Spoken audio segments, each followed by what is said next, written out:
I'm here with BJ Hollars. Welcome to Wonderful Wednesdays. Hello, hello. Hello, thank you for having me. And so we thought we'd invite you on. You have a new book out, and you've done a lot in the community to inspire the creative spirit. And during COVID, one of the big focuses for many of us is how do we cope? How do we feed our spirits? So I just wonder if you could talk a little bit about what writing does for you and what kind of got you in there? Yeah.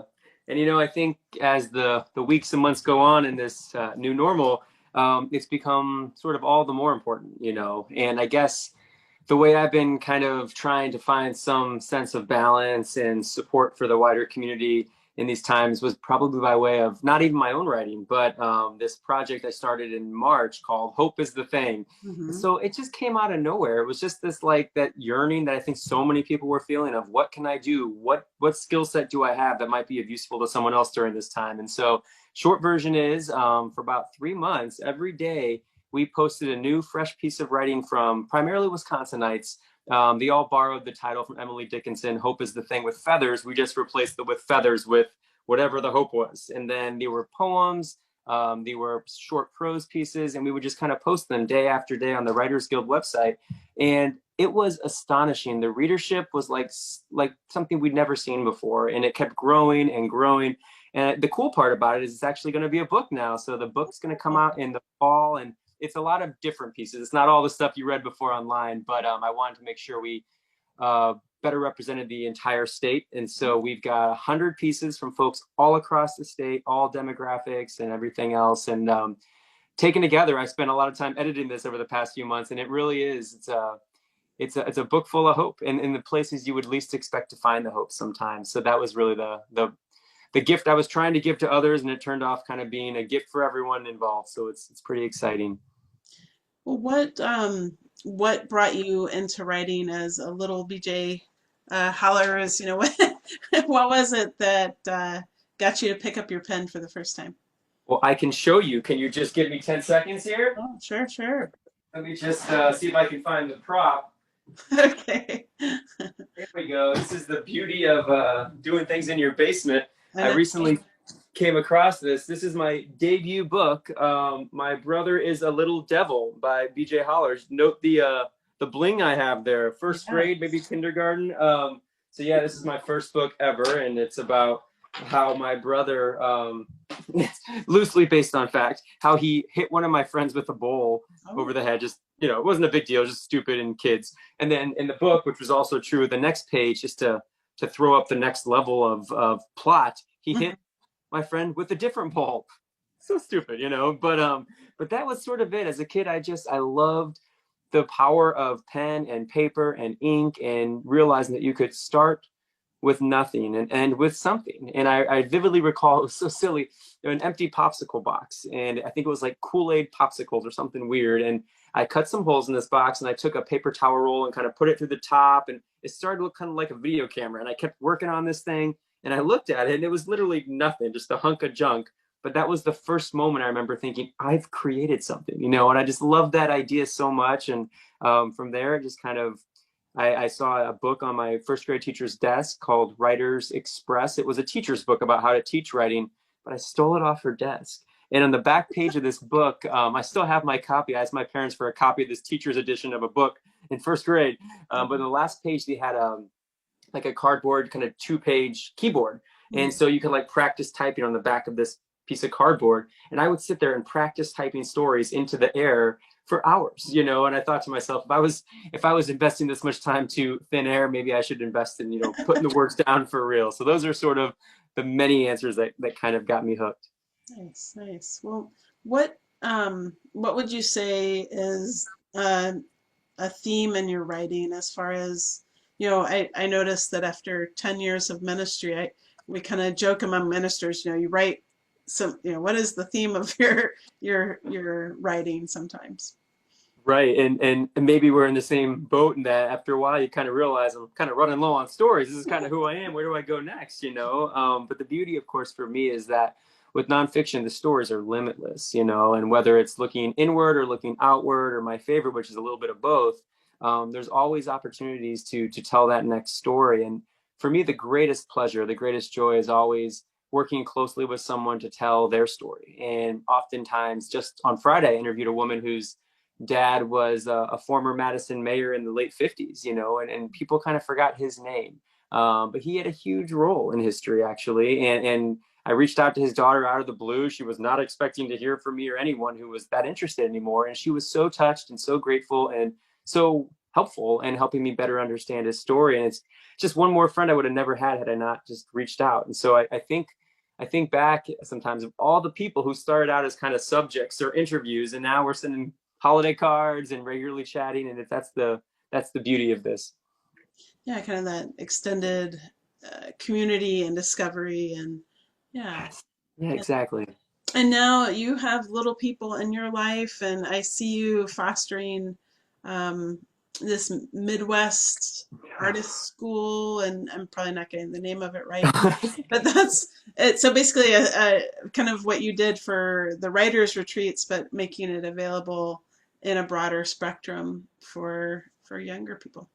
Right. I picked a heck of a time to try to do this. There are so many headwinds, but I mean, right before I got down here, all weekend, in fact, my whole family's been helping me get 250 mailers, so we're folding, we're stuffing, we're not licking, we're using like a different thing so we can cut down on the germs.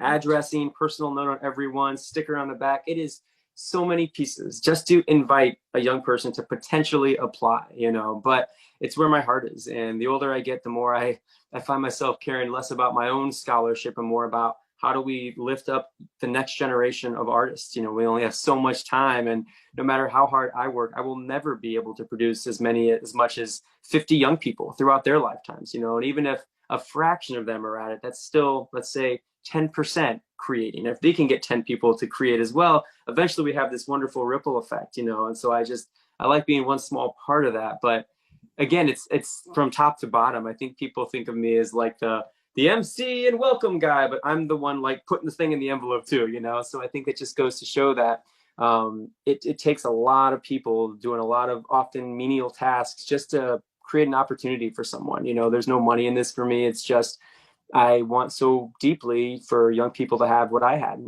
at least a taste of and wanted more of. And so, yeah, I believe in it. I'm really hoping Eau Claire can double down and let this be sort of our culminating achievement. Yeah, yeah, it seems that, I know Joe Burke at one point was interested in an arts high school, and, Yeah. and just so much of the community has come around. We have during the book festival, you have the writers, young writers series. And so anyway, just as a parent, I'm excited. I think that's so wonderful to see that. And it's a ministry, that I know you don't necessarily use those words, but I would say that good job writing ministry. Woo! That's very generous. I love that. I love that comparison. I'm not sure I've earned it, but I mean, there is some of that, and it's just about inclusion. It's just how do we create the conditions for everyone who came here together as strangers to leave as good friends and potentially lifelong networking collaborators. Well, and you think about books like George, that told the story of a person who was going a transgender story, and Mm. and made that normative for someone who might have needed to hear that. Right. And I have a transgender child, and having people in my family read that book, they go, oh, Yep. and so Yep. I think and if you have one child at that camp that, or not child, a teen that then goes on to write. Anyway, Right. it ripples out. So Right. And you know what? I mean, even as just a teacher, I'm at a point where I'm starting to see that. And that's so rewarding too. I mean, suddenly people I haven't had in the classroom for 5 or 6 years are zooming into our Writers Guild events or right. are sharing their new published work. And it's just the network just builds and builds. And I've been the recipient of that, thinking of my own grad school experience. And now it's cool to try to be a little bit of a mini epicenter for my own little crew as we ripple out into the world too. Yeah. It's good. Well, tell me a little bit about your spooky book. Yes, that's It's right. Yes. Halloween. Yay. Tis the season. Tis the season. Yeah. Midwestern Strange, hunting monsters, Martians, and the weird in flyover country. And I started this book probably 2017, 18, just kind of thinking through it. And it was kind of part of that fake news post-truth business that we were all talking about then, and certainly still are. But I was struck by the idea that so many people would believe something wholesale without any evidence, and maybe it's a political thing or environmental or education or one of those issues, or maybe it's a weird monster. And in my mind, it was almost like, let's start with the monsters, because I really want to know why so many people will believe in this particular alien sighting, or this giant turtle in Indiana, or this beast of Bray Road in Elkhorn, and really get to the bottom of like, what is it about truth that is so difficult for people to grasp? And not to diminish the people who believed or the people who don't believe. It really isn't about that, or the validity or veracity of these creatures existing or not. It was really about small towns and communities, and how they can occasionally use these stories to their advantage. And when they embrace their strange, as I like to say, it pays off for them. It pays off culturally and economically. And there are at least one or two small towns highlighted in the book that, I mean, this is sort of like one of their main industries. Like, the monster has become a way of life, and they're all sort of in this kind of this sphere of silence where you ask people, so is it real? And they're like, oh yeah, yes, it's real. Their fingers are kind of crossed behind their backs, but it's that important to their tourism dollars that they keep the story alive and freshen it up every now and again. So that's sort of where the story eventually went. Where are your books locally available, like at Daughters and places like that? Yeah, I think probably Daughters and local store probably have them. And if not there, you can probably find them online, but definitely start locally if you can. Good. Well, what if you were to kind of give your philosophy of writing as a lens to which to see the world, or um, what would you say is different for you when you put on those writer goggles? And That's funny. That's a great question. And thanks for, again, taking the time. I spend so much time in the classroom talking about writing through kind of the student lens. What are you all thinking? I don't spend nearly enough time reflecting on my own process and what I'm trying to do. But I think I wear many masks and personas in my own writing that kind of breaks down into two or three. I mean, if it's more of like a Leader Telegram Sawdust stories, there's sort of two trajectories there. And one is the personal family story that hopefully resonates to the larger point. And then there's the kind of research-based local journalism story, the overlooked house, the overlooked experience that I really want to shine light on. So that's one. Another whole mask and lens, I suppose, would be more of the book length stuff. And that's another place where my heart is. It's harder and harder to pull those off just with the continual responsibilities. And as the weight gets heavier on one's back, it's harder to be able to have the focused time to do that work. But I love history, and in particular the stories of the people, especially the people who are often overlooked. And so that's really another place where my heart is. And then every once in a while I dabble in radio dramas and podcasts and short films with my brother and all kinds of neat things. And I think the more outlets you have, you just never know which iron's going to strike, and in what way. And not even like on a popularity or monetary way, but just like, it's always astonishing to me when the essay or the story that I didn't think was that great or important will be so important to like two people. There's a story I tell. There was a woman I met at a conference, and I was just roaming the halls of this conference, and the woman said, "Are you BJ Hollars?" And I was like, "Yes." And she goes, "Will you sign this literary magazine?" And she had a random literary magazine that had one of my random essays. And she says, "I'm an organic farmer, and I always read this essay when I'm on my tractor." And I thought, what? Like, it seems so far removed from what I'm doing in my basement here to a woman on a tractor in her organic farm reading this random essay. But it was so cool to see how we connect in these really unique ways that we don't even know who's listening on the other end. But sometimes it's a person on a tractor, and that's super cool. So that was a really neat moment. Is there, I've heard you talk about the importance of Ray Bradbury as, a role model. Yeah. I was, where is it? I was this morning for our meditation. I pulled out Roomies Unfold Your Own Myth. That's one of the ones that's really important to me. Is Cool. there, is there some sort of, just like this lady with her essay, is there something that you go to that just kind of pulls you, puts your wings on it, like with Oh. Ruby, you have the wings that unfold behind you and lift you up. What is it that lifts you up? Oh, you mean literarily or just in anything? That you read, like Yeah, that I read. literarily, maybe. It's a great question. It changes a lot. I mean, one of the one of the weird things about me, and I have it right here on this side of the desk. Let me grab it. Is that I didn't know we'd have I props. This is great. we have more than I didn't expect them.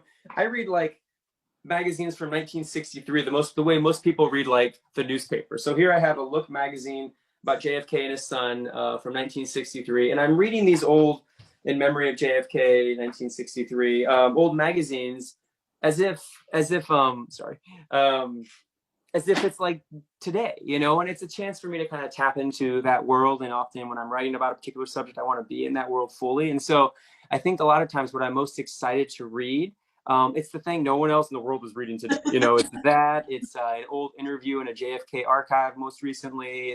It's stumbling upon these little nuggets of wonder. I'll give you one quick example. I'll be brief about it because no one cares. But I've been working on a new kind of early project about John F. Kennedy's role in the 1960 primary here in Wisconsin. And I'm so intrigued by the little known people who were involved in this campaign who had a huge role, the driver, the cranberry farmer. I mean, all these random people. And in an interview, I came across a scene where a former mayor of Madison, I mentioned his daughter earlier, Ivan Nestingen, he's driving a car up this hill. He's got JFK with him. It's November. There's a blizzard. They're trying to get up this hill in Kenosha, and they're struggling to get the traction. And so JFK just hops out of the car and starts pushing this car up this hill in the middle of this blizzard in Wisconsin. And I thought to myself, there is no better metaphor for the 1960 Wisconsin primary for JFK than this guy in the snow pushing this car up a hill. It seemed impossible. And yet eventually they got to the top of the hill, and that's that little nugget that you would not find in any history book, that probably most people, even who were involved in that race, wouldn't necessarily think of. But this one guy in one interview 50 years ago casually mentioned it. And it's becoming this wonderful opening scene for me, And so that's probably what gives me my wings. It isn't the published stuff necessarily. It's like the little known fact that I just kind of stumble upon. You said nugget of wonder is what you said.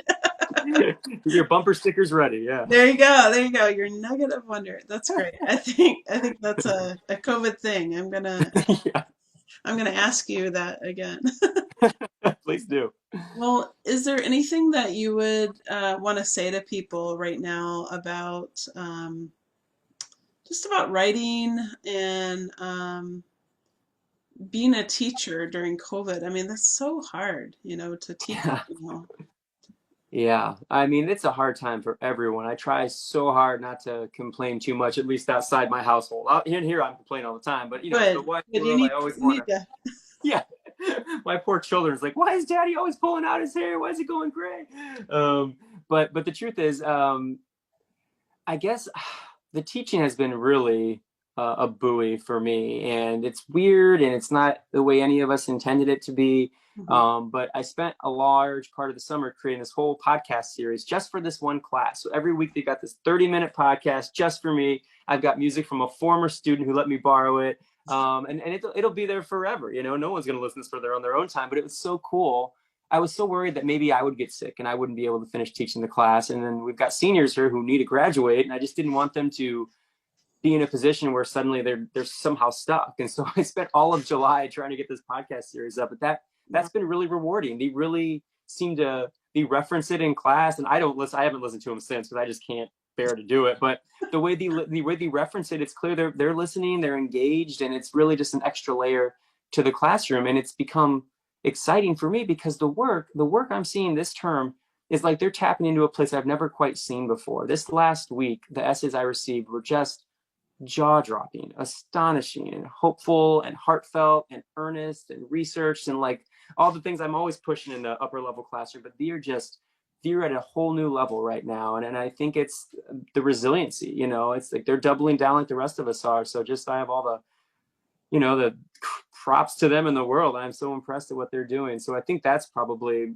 what I would just offhandedly say. The last thing too, and I thought about this today when I was at the store, is sort of off topic, but it's just the idea of resiliency and trying to look for the heroes, as Mr. Rogers said, I believe, or someone. I was walking around the store, and 99% of the people were just doing a great job and keeping their distance and keeping their masks on. Of course, there's the one guy. There's always the one guy, and I find myself, yeah, exactly. And I find myself like the blood pressure is rising. I think, well, why? If everyone else is kicking butt, like, why do we have to focus on the one guy? So I'm really just trying to make more of a conscious effort in the classroom and beyond to not let the negativity win the day. You know, there's so many good things happening in the world, and it's easy to get bogged down in the other half, which is so tough. But I just keep constantly focusing on the 99% of folks who are really trying hard. And I think the students, and I don't just mean college students. I mean, watching my children. Oops, Gloria, you forgot your mask. Don't worry, I have a backup mask for you. And watching them line up 6 feet apart for recess, they are so adept at this, and they just got it down, and it's no question, and it's so simple, and they're so happy to do it. And I just, that's rewarding too. You know, just watching younger people just show us how it's done again and again, just not even trying to. It's just how they are, and that's really exciting for me. Yeah, what I needed to learn, I learned in kindergarten type thing. There you go. We should write a book like that. Yeah, Sounds pretty right. good. Well, I think we're going to be excited to see how this project manifests with young people, and I hope that you get. I've seen advertisements around for your book as far as different speaking engagements. So I hope that we need all the good things in the world right now, and a little bit of Halloween is better than the real scary stuff out there You right know, now. it's a weird, scary time, but if I can give you some aliens who gave people pancakes and weird stuff like that, it's my honor. So get ready to enjoy yourself if you happen to attend any of those events. Well, thank you, BJ, and wish you well. And I dub thee writing minister. What an honor. Thank you, Julie. It was so nice chatting with you. And thanks for listening, everyone. Yeah, thanks.